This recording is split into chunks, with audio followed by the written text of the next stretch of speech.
കേരളത്തിന്റെ ചരിത്രത്തിൽ ഒരുപാട് പോരാട്ടങ്ങൾ നമ്മൾ കണ്ടിട്ടുണ്ട്. പക്ഷേ ഇന്ന് നമ്മൾ കാണാൻ പോകുന്നത് കുറച്ച് വ്യത്യസ്തമായ ഒന്നാണ്. അനീതിക്കെതിരെ ഒരു കൂട്ടം സാധാരണക്കാരായ സ്ത്രീകൾ നടത്തിയ അവിശ്വസനീയമായ ഒരു പോരാട്ടത്തിന്റെ കഥ. അതെ, നിൽപ്പ് സമരം. എന്തായിരുന്നു ആ സമരത്തിന്റെ യഥാർത്ഥ ശക്തി? നമുക്ക് നോക്കാം. അപ്പോ എന്താണ് ഈ നിൽപ്പ് സമരം? പേര് കേൾക്കുമ്പോൾ തന്നെ ഒരു കൗതുകം തോന്നുന്നില്ലേ? സംഭവം അതുതന്നെയാണ്. തങ്ങളുടെ അവകാശങ്ങൾക്കു വേണ്ടി 9 ദിവസം രാവും പകലും തളരാതെ എഴുന്നേറ്റ് നിന്ന് പ്രതിഷേധിക്കുക. വെയിലും മഴയുമൊന്നും നോക്കാതെയുള്ള ഈയൊരു സഹന സമരം തന്നെയാണ് നിൽപ്പ് സമരത്തെ ചരിത്രത്തിൽ ഇത്രയധികം അടയാളപ്പെടുത്തുന്നത്. ഈ സമരത്തെ നമുക്ക് ശരിക്കും മനസ്സിലാക്കണമെങ്കിൽ ആദ്യം അതിന് പിന്നിലെ കാരണങ്ങളിലേക്ക് ഒന്ന് ആഴത്തിൽ പോകണം. പിന്നെ ആ സ്ത്രീകളുടെ ഐതിഹാസികമായ മുന്നേറ്റത്തെക്കുറിച്ച് നമ്മൾ സംസാരിക്കും. അതിനുശേഷം ആ പോരാട്ടത്തിന്റെ ഫലമെന്തായിരുന്നുവെന്നും അവസാനം എന്തുകൊണ്ടാണ് ഈ സമരം ഇന്നും ഇത്ര പ്രസക്തമായി നിലനിൽക്കുന്നതെന്നും നമുക്ക് നോക്കാം. ഏതൊരു വലിയ പ്രതിഷേധത്തിനും പിന്നിൽ വലിയൊരു കഥയുണ്ടാവും, അല്ലേ? ഇവിടെയും അങ്ങനെ തന്നെ. എന്തുകൊണ്ടാണ് ഈ തൊഴിലാളികൾക്ക് എല്ലാം ഉപേക്ഷിച്ച് തെരുവിലിറങ്ങി നിൽക്കേണ്ടി വന്നത്? ആ ഒരു എന്തുകൊണ്ട് എന്ന ചോദ്യത്തിലേക്കാണ് നമ്മൾ ആദ്യം പോകുന്നത്. ഒന്ന് ആലോചിച്ചു നോക്കൂ. ഒരു ദിവസം മുഴുവൻ കഠിനാധ്വാനം ചെയ്തിട്ട് കയ്യിൽ കിട്ടുന്നത് വെറും 230 രൂപ. ഈ ഒരൊറ്റ സംഖ്യ മതിയല്ലേ അവർ അനുഭവിച്ചിരുന്ന സാമ്പത്തിക ചൂഷണത്തിന്റെ ആഴം എത്രത്തോളമുണ്ടായിരുന്നു എന്ന് മനസ്സിലാക്കാൻ? ഇവിടെയാണ് ശരിക്കും കാര്യങ്ങൾ മാറിമറിയുന്നത്. ഒരു വശത്ത് കമ്പനി ലാഭം മേൽ ലാഭം കൊയ്യുന്നു, മറുവശത്തോ തൊഴിലാളികൾക്ക് കിട്ടേണ്ട ന്യായമായ ബോണസ് പോലും കൊടുക്കാൻ തയ്യാറല്ല. ഈയൊരു ഇരട്ടത്താപ്പാണ് ശരിക്കും ആ സമരത്തിന് തിരികൊളുത്തിയത്. അതായിരുന്നു അവരുടെ സഹനത്തിന്റെ അവസാനത്തെ തുള്ളി. പക്ഷേ പ്രശ്നം പണം മാത്രമായിരുന്നില്ല കേട്ടോ. അതിലും ആഴത്തിലുള്ളതായിരുന്നു. അവർ ഒരേ സമയം 3 തരത്തിലുള്ള ചൂഷണമാണ് നേരിട്ടിരുന്നത്. ഒന്നാമത് ജാതി. ദളിത് ആദിവാസി വിഭാഗത്തിൽപ്പെട്ടവരായതുകൊണ്ട് തന്നെ വലിയ ഒറ്റപ്പെടൽ നേരിട്ടു. പിന്നെ വർഗം, അതായത് കുറഞ്ഞ കൂലിയും മോശം ജീവിത സാഹചര്യങ്ങളും. അതിനു മുകളിൽ ഒരു സ്ത്രീ ആയതുകൊണ്ടുള്ള വിവേചനം. ശരിക്കും പറഞ്ഞാൽ ഒരു രക്ഷയുമില്ലാത്ത അവസ്ഥ. അപ്പോൾ സ്വാഭാവികമായും അവർക്ക് തോന്നി തങ്ങളെ സഹായിക്കാൻ ആരുമില്ലെന്ന്.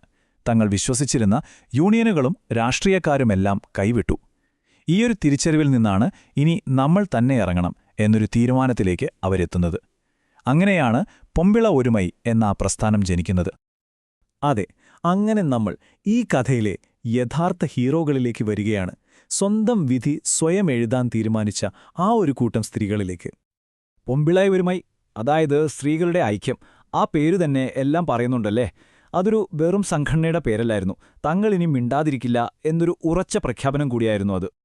അപ്പോ എന്തായിരുന്നു ഈ പൊമ്പിള ഒരുമയുടെ പ്രത്യേകത? ഒന്നാമതായി, ഇതാരും ഉണ്ടാക്കിയൊരു സംഘടനയല്ലായിരുന്നു. സ്വയംഭൂവായിട്ട് പെട്ടെന്ന് രൂപം കൊണ്ട ഒന്നായിരുന്നു. പിന്നെ ഇത് പൂർണ്ണമായും സ്ത്രീകളാണ് നയിച്ചത്. ഒരു രാഷ്ട്രീയ പാർട്ടിയുടെയും പിന്തുണയോ നിയന്ത്രണമോ ഉണ്ടായിരുന്നില്ല. ശരിക്കും പറഞ്ഞാൽ നിലവിലുണ്ടായിരുന്ന ആണുങ്ങൾ ഭരിക്കുന്ന യൂണിയനുകൾക്ക് നേരെയുള്ള ഒരു തുറന്ന വെല്ലുവിളിയായിരുന്നു അത്. അവരുടെ ആവശ്യങ്ങൾ വളരെ കൃത്യവും വ്യക്തവുമായിരുന്നു. ദിവസക്കൂലി 230 നിന്ന് 500 രൂപയാക്കണം, ന്യായമായ ബോണസ് തരണം, മനുഷ്യരെപ്പോലെ ജീവിക്കാനുള്ള സൗകര്യങ്ങൾ വേണം, പിന്നെ ഏറ്റവും പ്രധാനമായി തങ്ങളുടെ ഈ സംഘടനയെ അംഗീകരിക്കണം. കണ്ടില്ലേ, ഇത് വെറുമൊരു പൈസയുടെ പ്രശ്നമായിരുന്നില്ല, അന്തസ്സിനും അംഗീകാരത്തിനും വേണ്ടിയുള്ള ഒരു പോരാട്ടമായിരുന്നു. അങ്ങനെ 9 ദിവസം നീണ്ട ആ അവിശ്വസനീയമായ സമരത്തിനു ശേഷം എന്ത് സംഭവിച്ചു? അവർ വിജയിച്ചോ? നമുക്ക് സമരത്തിന്റെ ഫലങ്ങൾ എന്തൊക്കെയായിരുന്നുവെന്ന് നോക്കാം. ഇവിടെ വിജയങ്ങൾ മാത്രമല്ല, ചില പരിമിതികളും നമ്മൾ കാണും. ഈ ചാർട്ട് നോക്കൂ. സമരത്തിന് ശേഷം സംഭവിച്ച ഏറ്റവും വലിയ മാറ്റം ഇതിൽ വ്യക്തമാണ്. ദിവസക്കൂലി 230 രൂപയിൽ നിന്ന് 300 രൂപയ്ക്ക് മുകളിലേക്ക് ഉയർന്നു. ഇതൊരു ചെറിയ കാര്യമല്ല. അവരുടെ ജീവിതത്തിൽ ഇത് വലിയൊരു ആശ്വാസമായിരുന്നു. പക്ഷേ കഥയ്ക്ക് 2 വശങ്ങളുണ്ട്. ഒരു വശത്ത് സർക്കാർ ഇടപെട്ടു, കൂലി കൂടി, പൊമ്പിള ഒരുമയ്ക്കൊരു അംഗീകാരം കിട്ടി. ഇതൊക്കെ വലിയ വിജയങ്ങൾ തന്നെ. എന്നാൽ മറുവശത്ത് കാലക്രമേണ ആ പ്രസ്ഥാനത്തിനുള്ളിൽ ചില പ്രശ്നങ്ങളുണ്ടായി. രാഷ്ട്രീയക്കാർ അതിൽ കയറി മുതലെടുക്കാൻ ശ്രമിച്ചു. ഏറ്റവും ദുഃഖകരമായ കാര്യം, തോട്ടം മേഖലയിലെ പല അടിസ്ഥാന പ്രശ്നങ്ങളും ഇന്നും പൂർണ്ണമായി മാറിയിട്ടില്ല എന്നതാണ്. അപ്പോ ഈ സമരത്തിന്റെ യഥാർത്ഥ പ്രസക്തി എന്താണ്? കുറച്ചു പണം കൂടിയതിനപ്പുറം നിൽപ്പ് സമരം കേരളത്തിന്റെ ചരിത്രത്തിൽ എന്ത് അടയാളപ്പെടുത്തലാണ് നടത്തിയത്? ഈ പട്ടിക കാണുമ്പോൾ നമുക്കൊരു കാര്യം മനസ്സിലാവും. ഈ നിൽപ്പ് സമരം ആകാശത്തുനിന്ന് പൊട്ടിവീണ ഒന്നല്ല. വൈക്കം സത്യാഗ്രഹം തൊട്ട് പുന്നപ്ര വയലാർ വരെയും പിന്നീട് ആദിവാസി ഭൂസമരങ്ങൾ വരെയും നീളുന്ന കേരളത്തിലെ വലിയ സാമൂഹിക നീതിക്ക് വേണ്ടിയുള്ള പോരാട്ടങ്ങളുടെ ഒരു തുടർച്ചയായിരുന്നു ഇതും. അതുകൊണ്ടുതന്നെ ഈ സമരത്തിന്റെ പ്രാധാന്യം വളരെ വലുതാണ്. ഇത് കേരളത്തിലെ തൊഴിലാളി പ്രസ്ഥാനങ്ങളെക്കുറിച്ച് നമ്മൾ ചിന്തിച്ചിരുന്ന രീതിയെ തന്നെ മാറ്റിമറിച്ചു.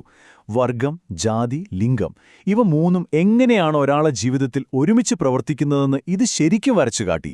ഏറ്റവും പ്രധാനമായി ഒതുക്കപ്പെട്ട സ്ത്രീകൾക്ക് എങ്ങനെ രാഷ്ട്രീയ ഇടം പിടിച്ചെടുക്കാൻ കഴിയുമെന്ന് ഇത് തെളിയിച്ചു. അതെ, ഇവിടെയാണ് നമ്മൾ ഈ വിഷയത്തിന്റെ ഹൃദയത്തിലേക്കെത്തുന്നത്. ഇതൊരിക്കലും കുറച്ച് കൂലി കൂട്ടിക്കിട്ടാൻ വേണ്ടി മാത്രമുള്ളൊരു സമരമായിരുന്നില്ല. അതിനപ്പുറം അന്തസ്സിനും നീതിക്കും ഒരു മനുഷ്യനായി അംഗീകരിക്കപ്പെടാനുമുള്ള ഒരു വലിയ പോരാട്ടമായിരുന്നു അത്. ആ 9 ദിവസത്തെ നിൽപ്പ് അതിനുവേണ്ടിയായിരുന്നു. അപ്പോ ഈ കഥ നമ്മളോട് ഒരു വലിയ ചോദ്യം ചോദിക്കുന്നുണ്ട്. നമുക്കുവേണ്ടി സംസാരിക്കേണ്ട സംവിധാനങ്ങളെല്ലാം പരാജയപ്പെടുമ്പോൾ സാധാരണക്കാർ, ശക്തിയില്ലാത്തവർ എങ്ങനെയാണ് തങ്ങളുടെ ശബ്ദം കണ്ടെത്തുന്നത്?